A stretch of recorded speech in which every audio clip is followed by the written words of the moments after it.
DK64 is a great game, one of my favorite of all time. But every time I hear someone talk about it, they talk about it as if it was so awful. It killed platformers, which it never did, by the way. The reality is that you had so much variety by the time you got to 6th gen, that games like GTA 3 made such an insane shift in the type of games that people wanted to play. And having a second analog stick made shooters way more accessible than goddamn GoldenEye, which people enjoyed, but they didn't enjoy it for the controls. Whenever people complain about DK64, there's two aspects that people always bring up. There's the sheer amount of collectibles, and there's the tag barrels.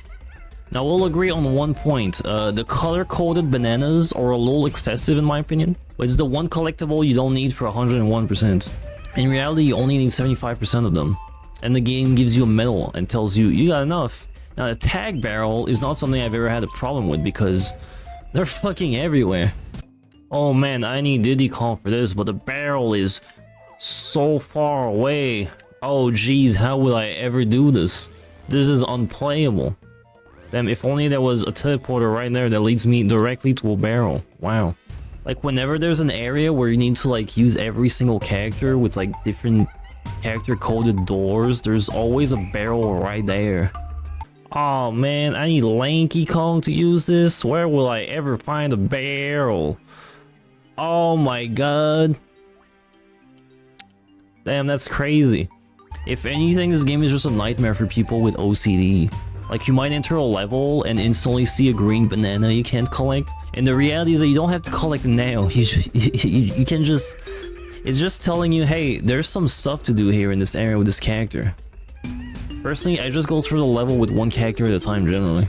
Usually, each character will experience a level in a completely different way. Like, let's take Donkey Kong first. They expect you to use him first to pull some levers and activate things with his awful barrel minigame. Next you have Diddy, who can fly and explore rooftops and other areas other characters can't access. Lanky, he's fucking weird. Tiny can crawl around and teleport into areas no other characters can access. And Chunky, he just fucks shit up, man. Okay, here's a pro tip. Instead of me insulting people who don't like this game, let me give you a pro tip. You know how like the analog stick is a little I mean, if you just adjust the dead zone, it's like perfectly fine, right? But it is like a little hard sometimes to aim. So there is a technique, very secret technique. All right, only the best gamers alive know about this thing. Okay, if you hold Z, it moves slowly. Instead of moving fast, it moves slowly. Okay, so if you hate this game because you suck at the aiming or something, just hold Z, man. Just hold Z.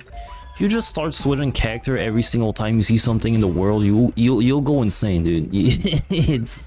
You're gonna have a bad time. I'd say it's not even a problem with the game, it's a you problem. Like, you need to like chill out. Alright, just be like, okay, I can't get this banana now, I'll get it later, it's fine. Oh man, yellow bananas, and there's no barrel inside. How will I ever change character here? Man, it would be very convenient if there was just... Shut the fuck up, dude. If there was a barrel inside of this door. These doors are copy-pasted everywhere in every level. That gives you essentially double the amount of barrels to swap character everywhere. So you can collect the stupid banana that you... Now, you know what game people always compare DK64 to? Banjo. Banjo-Kazooie. Now, I love me some Banjo, alright? But not the N64 version, alright? No, I fuck with the 360 port. You know why? Because whenever you die in Banjo, you lose all your fucking notes, alright? And to get to the final boss, you have to grind every fucking level top to bottom without dying, collecting all of these fucking notes. This is absolutely fucking insane to me, alright? The 360 version solved that by just letting you keep your fucking notes. It's very simple, but it changes so much for me. Oh, but there's too many collectibles in DK64. Bitch, you only need like half of them. In Banjo, if you want to get just the regular ending, you need like 90% of them. And before someone tells me that they prefer Tui, alright? That game has a complete opposite pacing issue. Well, you'll have to cross like 4 levels doing some fucking fetch quest to get a single Jiggy. Like, it's insane. DK64 has big fucking levels like Tui, but every time you do something, you get rewarded instantly, making you feel like your progress has some kind of meaning. Tui is kind of like if you took DK64, had all the exact same objectives, but like 2/3 of the objectives you complete don't give you a golden banana, and they said fuck you, go to the next level. Now we need to talk about the fucking video, alright? This fucking chart, okay?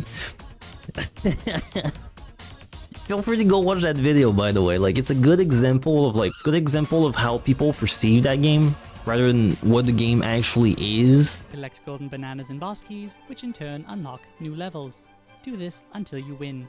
Except the last boss key isn't collected that way. The 8th key is actually hidden in the final level, which can be unlocked by collecting the 40 blueprints hidden in the game. That's not even true. That is not even true. The blueprints give you access. The blueprints remove they increase the timer in the final level. They don't unlock the level. You don't need to collect the blueprint. They just give you an extra point. It's optional. It's not even true. It's not even true. And I genuinely think that like that video in chart has done some pretty undeserving damage to DK64's reputation. Like, what the fuck is this?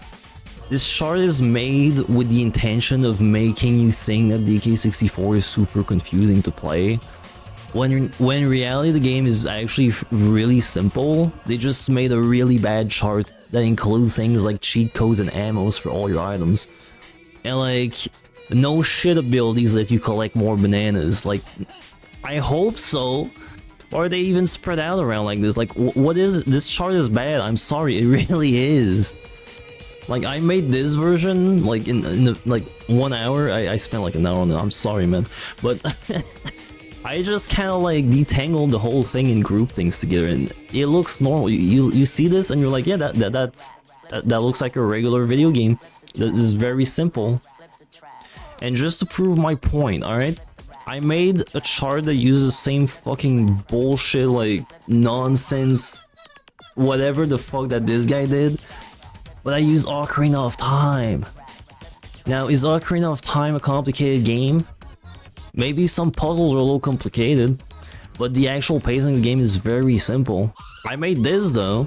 I made this. If you just put every single collectible and like ammo for every item, it's just like, yeah, that looks, it is overwhelming, you know, like, dude,